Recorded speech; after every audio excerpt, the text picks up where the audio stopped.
What is going on, guys? Today we are looking at Theo Hernandez's second in form. He is obviously one of the better left backs in FIFA at the moment, and to be honest, we've been rocking him. We've got his red way back when he got his 86, and the most annoying thing is that was international break, so unfortunately we got the red that actually I really enjoyed, but he had no dynamic. I know it doesn't necessarily mean a lot, but this is the chance now. Redemption is upon us. We have two reds in the team from this week. We have actually Marquinhos at 88, and we have an 86 Theo. So I'm hoping for both of them. Nice little upgrade, just a +1, but we would take it as reds. Theo coming in at a relatively reasonable price at the moment at about 305.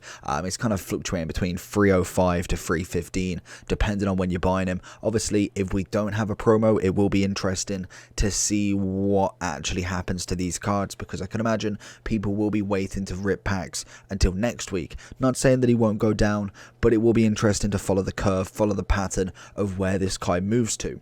His inform, his original inform, his 86, is now at about 105, so I could imagine this guy's got to be sub 200 at some point, especially with Team of the Year around the corner. A lot of people, or at least a load of people, are going to be opening up packs like anything, so I know that is for the next Team of the Week, but it will mean that people are looking to get better players in their team. If they pack a left back, they don't need Theo anymore.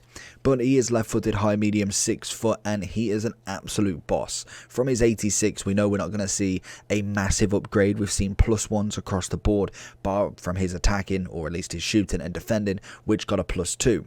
He already has really good pace. You can't argue there, taking that up to 96. Then we've got defending and physical that definitely need the work.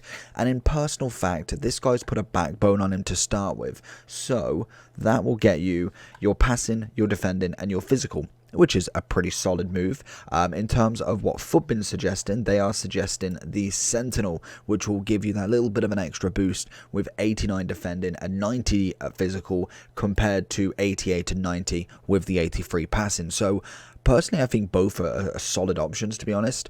The backbone gives you extra long passing and vision, so we're going to try him with that. I think Sentinel could be the move, but I'm interested to see, does that backbone actually do too much? Because to be fair to it, you're only getting that extra, what, 1 defending, did I say? Yeah, 1 defending, which does boost up a good amount of it, so we will see how that goes. It will give him an extra 15 on his heading accuracy, which would take that up to 93. Being 6 foot might be a nice little tool to have. So we're going to jump straight into him. Unfortunately, no traits. The stats are good. We know his animations are solid. Let's see what Theo can do for us. Good interception. Mbappe's going to win it back. First touch for Theo. Last touch for Theo. He's subbed off now. We're going to get it back to him. Maybe not. That's risky play. Mbappe's through on goal. Marquinhos, I know we didn't get your 89. Please don't do this to me. Beautiful. Theo's lovely. That was one thing that, it's one thing that I still love about Theo, is he is always there to recover. And I think Klaus is the same, or Klaus, however you want to pronounce his name, is always the same. They're both very fast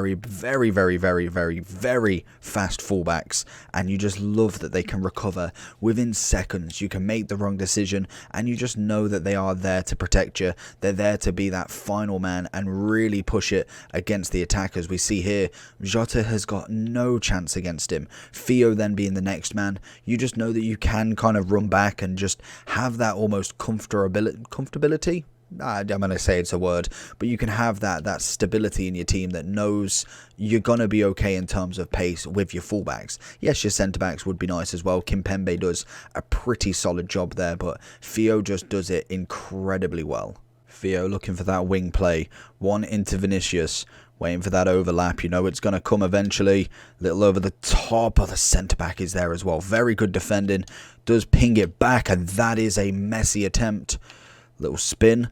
Ooh, good tackle from Marquinhos. Chua picking it back up, and the attack is fizzled. Little 1-2 again, ready to set it up. He knows that we're going for it.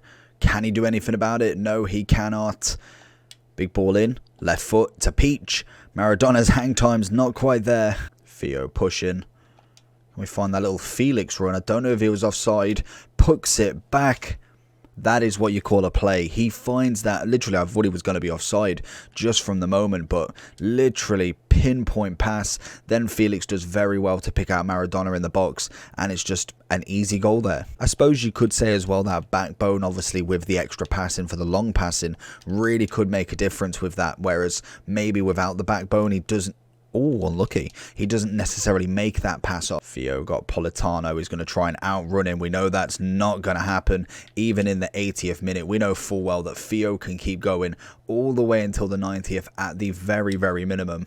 He's going to find a ball into Maradona, but again, somebody's going to be in the way this time. Theo in the 89th, still busting an absolute gut, finds the cross, and we definitely should have took more time with that one. We had an absolute clear run, and we didn't take it.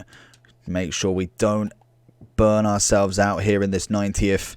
Messi's going to hold it all the way down the wing. We can see that clear pass over to Vinny. One touch, big bang. Game over. So going into Theo's overall review then. So he's coming in at about 312, and I think that 312 is actually my card. I managed to get him about 305 as you saw. So I think we have made, or at least not necessarily lost too much tax on him. Oh god, they take 15,000. I've still lost 10k. Damn, make sure that I'm not trading on your account. But in terms of Theo, as always, the one upgrade is never going to be a massive jumping card. He's still fantastic. He's still an absolute incredible left back. So you'd be very lucky to get him red. That is personally who I'm rooting for. We have got his 86, so it's no kind of massive loss if we don't. But it does mean I get an 86 to put into an SBC, and we actually get a dynamic on him. So I'm always rooting for that. Whether I'd say he's worth the upgrade, if you have his 86, most definitely, if this price is still standing by a week, then don't get him just yet. I would 100% wait. 312k for a left back, which is a one upgrade on a 100k left back. You're literally buying it for the dynamic. That is literally it. I personally would wait. I think the one upgrade is definitely not substantial enough for 200,000 coins at the moment, but if he does drop down a considerable amount, I'm looking like 150k drop down, then maybe yes, maybe the upgrade might be worth it. Depending if you have him red like myself, then I probably would stay with him. I'd stay with the 86 until we get team of the year and potentially look who's there. I've been seeing leaks left, right and centre, so I'm interested to see where we go with it and how confirmed it is, because if the confirmed leak is, then personally I have a new left back during team of the year. But overall for Theo, he's obviously going to be a 10 out of 10. He's quick, obviously with the backbone, which I'm actually a big fan of. We saw that pass, he absolutely sliced it into the box, a little layoff from Felix into Maradona, and in the end we win the game. And that sometimes is all it takes, is maybe having that correct chem style that your position works. If you don't like to pass with him, you don't want him more as a left wing back, you want him to kind of stay static in the left back zone, then yes, I would go Sentinel just to get that extra defending. You don't need the passing if you're not planning to really utilize him up and down the wing. Personally for me, I don't necessarily use them as left wing back and right wing back, but I like to push them up every now and then if I see the option to go for it. But overall for me, he's obviously a 10 out of 10. Quick, got great defending, great physicals, passing's decent, especially with a backbone. Dribbling wise, not too many complaints really. Furland is obviously still clear on that side, but most definitely can get the job done and is an incredible left back in FIFA 22, most definitely.